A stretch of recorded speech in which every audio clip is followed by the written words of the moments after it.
Reverend Dr. Raymont Anderson is an ordained Centers for Spiritual Living minister serving the Center for Spiritual Living Greater Baltimore community as our spiritual director. As a lifelong learner with a passion for self-development, personal transformation, transmutation, and transfiguration, he has frequently been referred to as a Renaissance man and visionary New Thought leader who makes complex metaphysical concepts readily understandable and applicable. His mission is to live, move, and be an active member of society who serves to educate, elucidate, and emancipate people and communities to awaken and empower themselves. ACTIVE is an acronym that stands for authentic, compassionate, transparent, inspired, vibrant, empowered. And he continues to live his bliss as a teacher, minister, author, workshop and seminar facilitator, visual artist, ASL interpreter, and ASL performing artist, mentor, father, grandfather, and more. I give you Reverend Dr. Ray.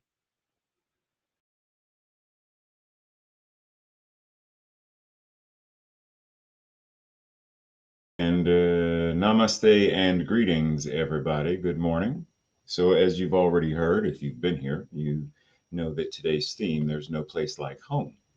Now, if you've been here, like I said, then you heard several of the references that Eugene has made referencing home. Home is where your heart is. In my home, in my kingdom, in my mansion, like there are many thoughts that can be held. There are many thoughts that I can choose. So this idea of home, before we go on to this specific discussion today, referencing the hero's journey, I want us to pause and think about the number of words we use that include home in it. Right? So pause for a second, because if we're talking about home is where the heart is, and we're talking about home as a reference to your consciousness, then think about the number of words we use that bring that energy into it. For example, someone who is a homebody, someone who does not send their children to public school, but they homeschool. When someone references their homeboy or homegirl, their homie. In baseball, you hit a home run. For many colleges, there is the homecoming. Another word for funeral, homegoing. The team that you root for is your home team. In North America, we reference this idea of homely, meaning someone unattractive, but the same word in the British vernacular means a place that is cozy and comfortable, which in the North American vernacular, we say homey. Same word as the friend, right? Homie, H-O-M-I-E. Homey, H-O-M-E-Y. And homework. And think about, because those are just a few of them. How many opportunities do we have to bring the energy of heart and consciousness and practice into not but all of our practices, all of the times when we use these words, being mindful that the energy of heart and consciousness are present as well. Just saying. So today we are talking about this idea of the hero's journey. And George Moore says, a person travels the world over in search of what they need, and they return home to find it. So we search and we search and we search, much like Dorothy, and we search only to realize that that which we are searching for, we already have. There's nowhere that we can go to find more God, to find more love, more truth. It all exists right where we are. Are we willing to do the practice to recognize that?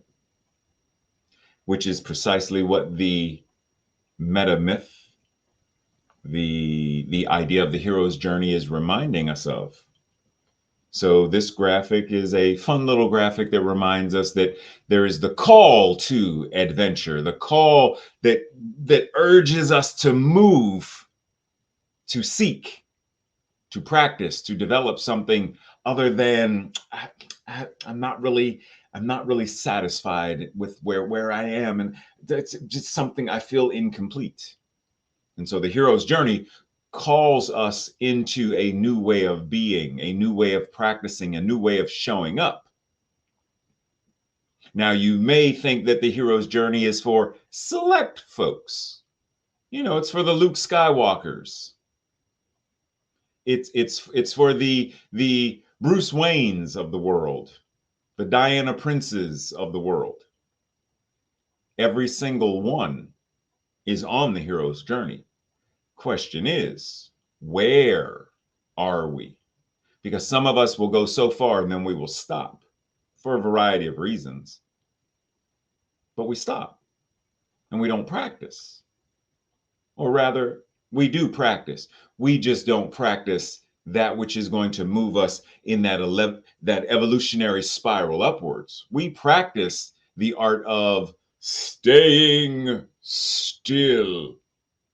I am practicing the art of stuckness, the art of stagnation, rather than the art of move and flow. We're always practicing something. So as we discuss this, prayerfully that will become clearer, because Joseph Campbell says, we must be willing to let go of the life that we planned so as to have the life that is waiting for us. Now, we're going to talk more about this idea of planning momentarily, but are we willing to surrender, to let go of, to release our attachment to the plan in order to have the moreness that exists? See, we can become so stuck with what happiness means, A, B, C. And we become so rigid in that A, B, C that we can't receive D, E, F, G, H, I, etc. There's a whole plethora of, in my Father's kingdom, there are many mansions. But if I have mansion is one building of one particular size, and that's it. Prosperity is one thing, and that's it. Joy is one thing, and that's it. Then I'm limiting of all the other possible ways that this can come to me. Are we willing to relinquish the stuck, attached idea of, in order to step into a deeper practice, into a deeper flow of what it means to receive all that is available? So when we think of this idea of planning, oftentimes we get so bogged down with, I have to have a plan. And we force our children to learn, you have to have a plan. Once you get out of high school, what's your plan? What are you going to do? What are you going to be? You got to go to college. Then once you're done with college, what are you going to do? What are you going to be? And then 60 years later, what are you going to do? What are you going to be when you retire? We're in many ways, the culture that we exist in right now is planning for our own funeral. We are planning the end. We haven't even fully lived yet, but we're already planning. I'm 5 years old. Why are you asking me what what my plan is when I graduate high school? I can't even spell high school yet. I just want to go play in the mud right now. That's my plan today. Like, my plan is to, when I feel like I got to go to the bathroom, make it to the bathroom. Because, last 3 times during nap time, I didn't make it. So make it to the bathroom, and I'm going to play in the mud when we're done with this, whatever we're doing today. That's my plan.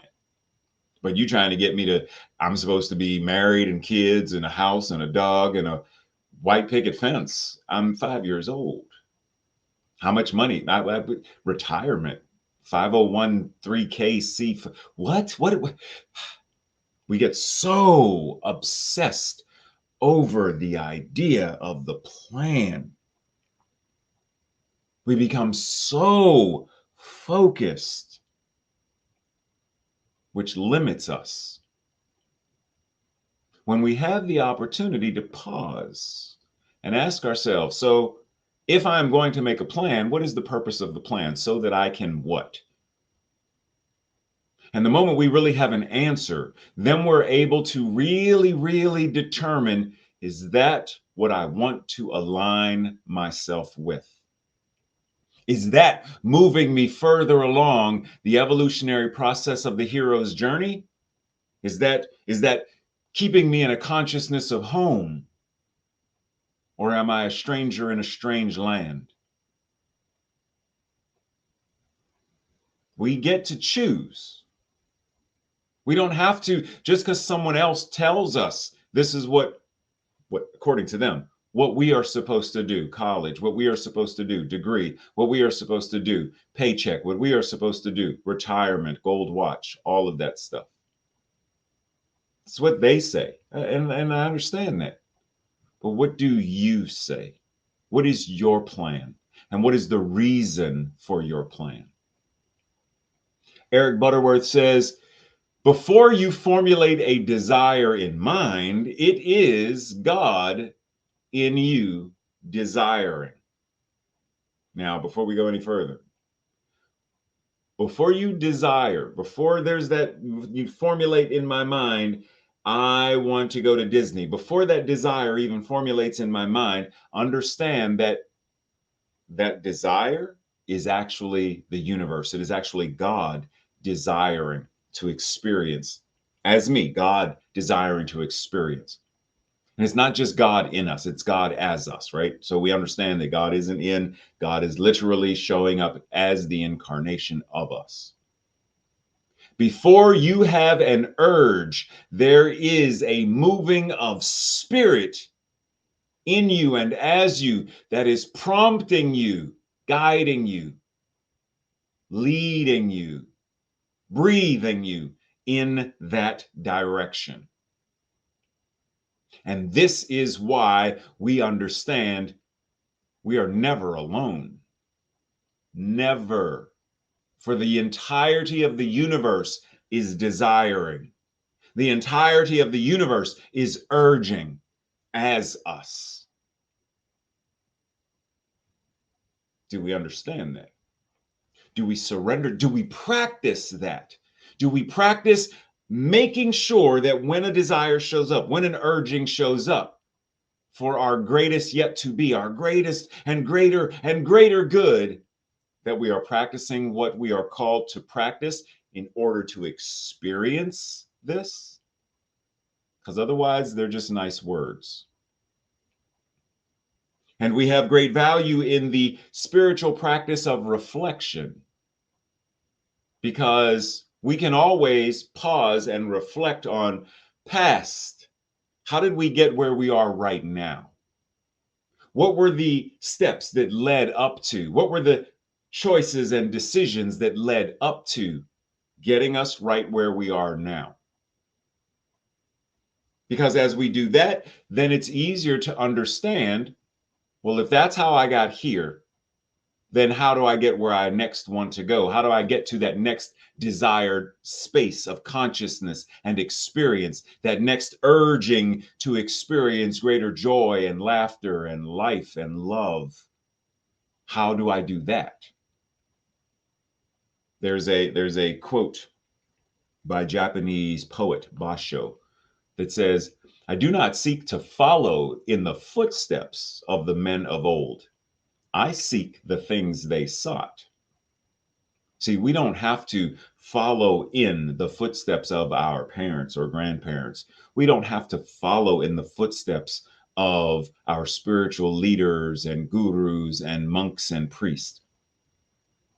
We don't have to follow in the footsteps of the mystics. We can seek, we can live in the same consciousness. There is only one consciousness.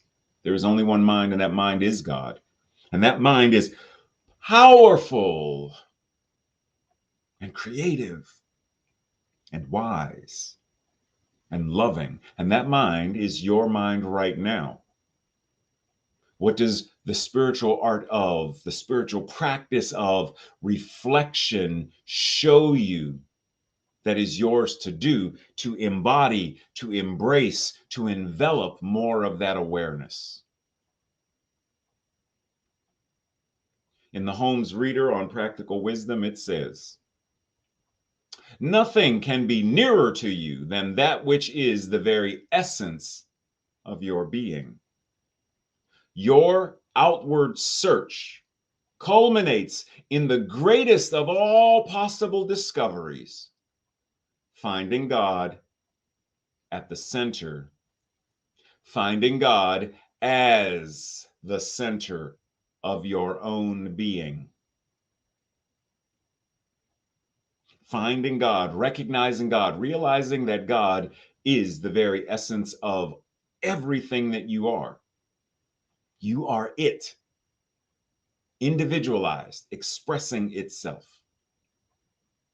So no matter what it is you are searching for, looking for love in all the wrong places, knocking on doors that, hello, I'm wondering, is myself here? I'm looking for me. Oh, seek ye first the kingdom of heaven, and all else will be added. Temet noske, know thyself.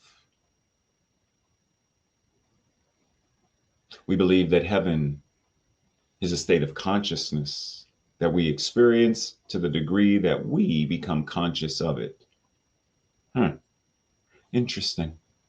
Am I practicing? Am I stepping into deeper, stronger, more effective ways of living this truth? Because reflecting on my life, when done effectively, can give me insights that benefit me in the present and in how I move forward. Not trying to relive nostalgia.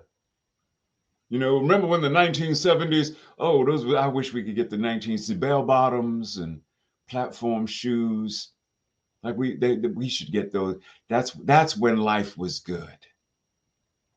Is that's what you're saying? What about now? What about how do we make life good now, rather than being attached to a romanticized idea? See, the art of the practice of reflecting detaches us from this one aspect of, so that we can use the energy to propel us higher and further, deeper into what it means to practice the presence, to practice principle. Because as Eugene said in a workshop that I attended several years ago, the higher you want to go, the deeper your foundation and your practice must be.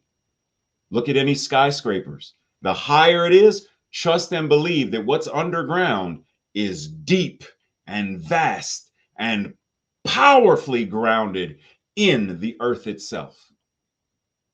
Because if it weren't, the slightest wind would timber any of those skyscrapers. The higher, the deeper. Reflecting gives us the opportunity to recognize and identify some of those practices. So pause and breathe for a second, because this here aspect of the hero's journey is one of the reasons why we stay stuck. Pain pushes until the vision pulls.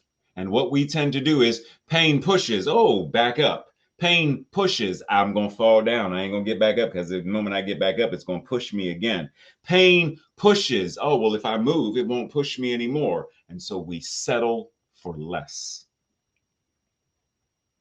Now is the time to let the vision pull. Les Brown once said, and I'm paraphrasing, that if life is going to knock you down, then fall on your back, because if you can look up, you can get up. Raise your eyes to the hills from whence your help comes. Vision. What is the vision for your life? When you practice visioning, do you do it for your own life? Or is it something you just do when your community comes together to vision? Do you practice it for you, for your family, for your relationships?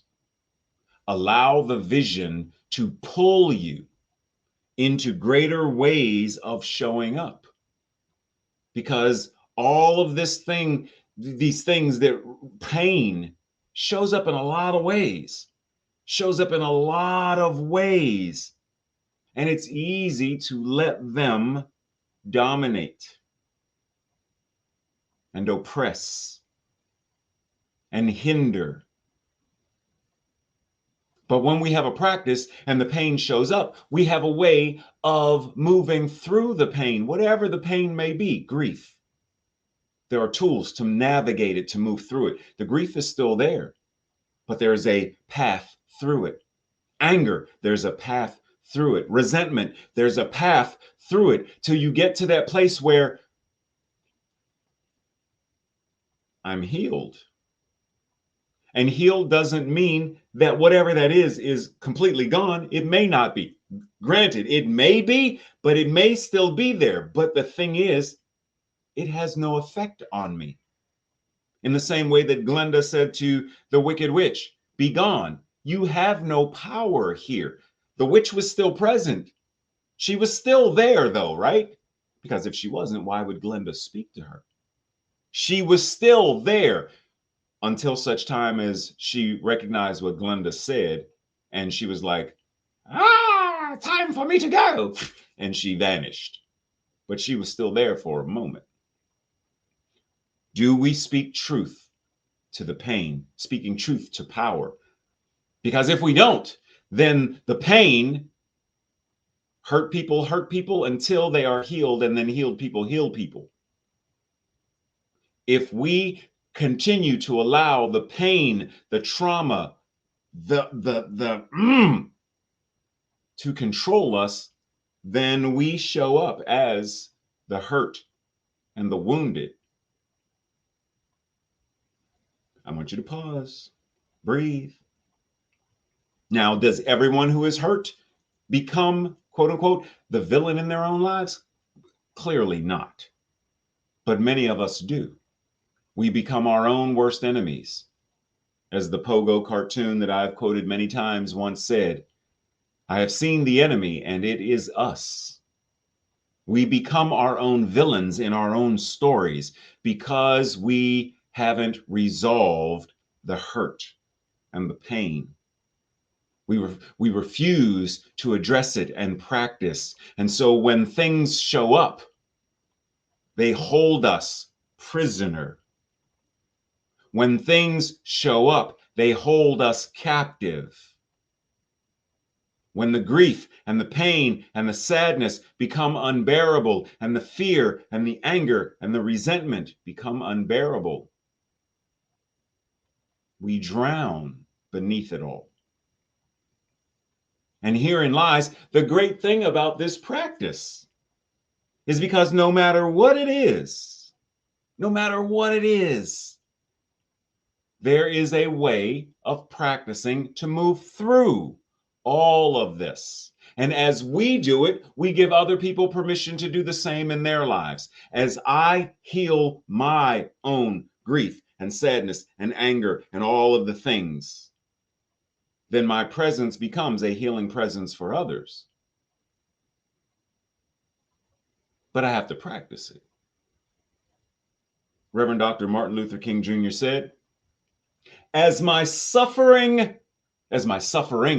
mounted, I soon realized that there were two ways in which I could respond to my situation.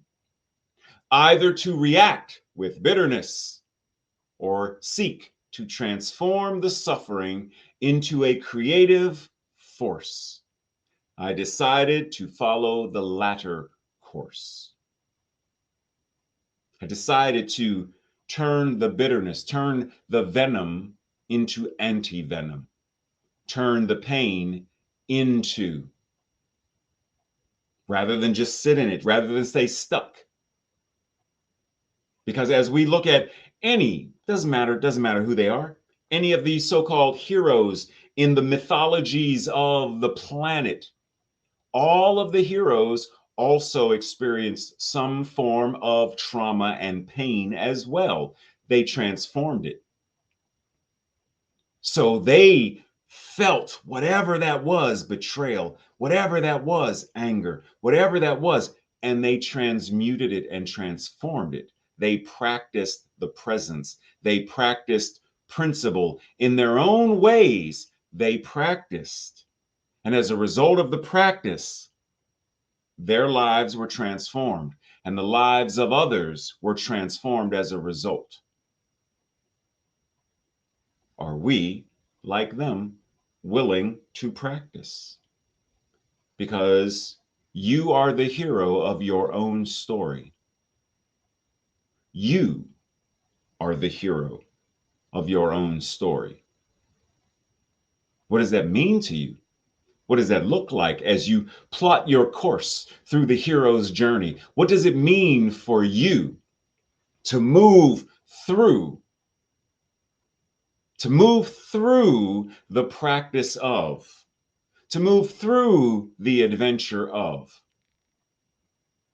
So if I were to ask you, pause and actually look at each of the steps, all 12 of them, all 12 of the phases, and what do they indicate to you? What do they invite you to practice on a daily basis? What is your call to adventure? What has it been? What is it now? Refusing the call. When have I ever? Am I doing it now? All of these are invitations to a deeper way of showing up,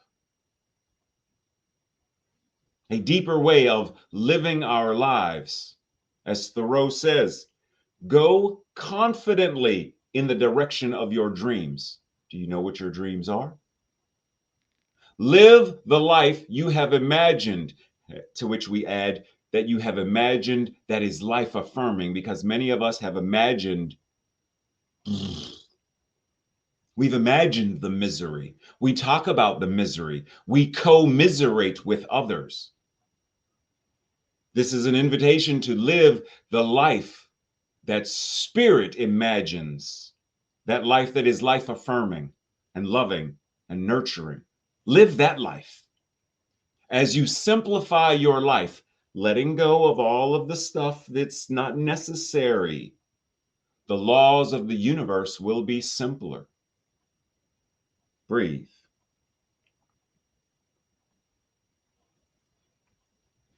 So you are the hero of your own adventure. You are the hero of your own life. What does that look like for you? What does that mean? Because it does not matter how your story began. It doesn't matter how your story is currently unfolding. Those are far less important. What is more important is, how do you choose to respond now? And how do you choose for it to unfold from this point forward? That is far more important. Because as we see in the mythology of the story of this character, who recently in the cinema, the story of Black Adam, Dr. Fate tells him, you believe you are not worthy, but fate, spirit, source, does not make mistakes. You have two paths. You have two choices. You can either be the destroyer of this world, or you can be its savior. You can be the destroyer of your life, or you can recognize that you can save yourself. The moment I allow anger to overwhelm me, I am destroying. But the moment I allow myself to feel the anger, be present to the anger, practice what I need to practice and move through the anger, then I recognize that I am the savior of my own life. I have transmuted it and surrendered it at the appropriate, more effective time. Each of us has two paths. continue to go the way of the collective consciousness, the way of greed and anger, othering and hate, the way of the Sith Lord, Darth Vader, the Emperor, or the way of the Jedi, or the way of the Justice League, or whomever. Like, it doesn't matter who the hero, Gandalf. Like, I don't care who the quote unquote archetype is. The idea is, am I choosing that or that? Status quo or that which has not yet been, so that it may be? To speak a word about a thing, to create it, though it never has been before, to speak about it as though it exists now, and in that making it so. Marianne Williamson says, each of us has a unique part to play in the healing of the world. You have a unique part to play. There is no playing small when you understand that you have a part to play in the healing of the world. But you cannot heal the world if you are unwilling to heal your own life, your own relationships. If you are unwilling to practice, two paths. And if I am not healing the world, two paths. If I am not practicing health and wellness and unity, two paths. If I'm not practicing this, and I am always practicing something. So you might think you're practicing apathy. You might think that in the art of abstaining from voting, you may think that by remaining silent, as Bishop Desmond Tutu said, if you have chosen to remain silent when you witness, I believe it was Desmond Tutu, if you have witnessed or you are witnessing my abuse and you choose silence, then you have sided with the oppressor. Your silence is complicity. Two paths. Either I'm healing or I'm hurting. This week's practice, should you choose to engage. Number one, sit with a trusted friend and actually chart through the hero's journey. How has it played out in your life? Share with one another. Discuss each individual step. What have been the challenges? What have been the opportunities? What have been the revelations, the lessons, etc.? Joseph Campbell said, "The cave that you fear to enter holds the treasure that you seek." What is the cave that you fear? What is the treasure that you seek? And what are you doing? What are you practicing to face the fear and to enter the cave? And then lastly, have a conversation with two people about what you can do to intentionally move along in your journey. Do you need support and encouragement to get you started? Would you benefit from having a mentor or a coach, having a regular practitioner work with you, or becoming that for someone else? What would help you in intentionally moving along, consciously moving along in a dedicated, convicted, consistent manner? Breathe. This week's declaration, I will say it first, and if you feel in alignment with me, then say it on our second go round. I am the hero of my journey, and it is magnificent. Together. I am the hero of my journey, and it is magnificent. So we breathe, recognizing that this thing we call Sunday service, while it comes to an end, the manner in which we go out into the world being of service never ends. Even when this body is surrendered, because God is all there is and God is always acting upon itself, God is always acting in service to itself. See, simply the sun rising and allowing that light to nurture and nourish life and vegetation and animals, that's a form of service. The manner in which we exhale out and plants inhale that, and then they exhale out and we inhale, that is God being of service to itself, providing oxygen, providing carbon dioxide, providing H2O, providing light, providing darkness for there to be rest and recuperation. God is always acting upon itself. So even when this Sunday service goes and comes to an end, the manner in which we go out into the world continuing to be of service goes on forever. So let us choose to actively do so, to practice the presence, to practice love, to practice joy, laughter, to practice all that is life affirming on this thing we call our hero's journey. Always recognizing that home is right where we are because God is right where we are.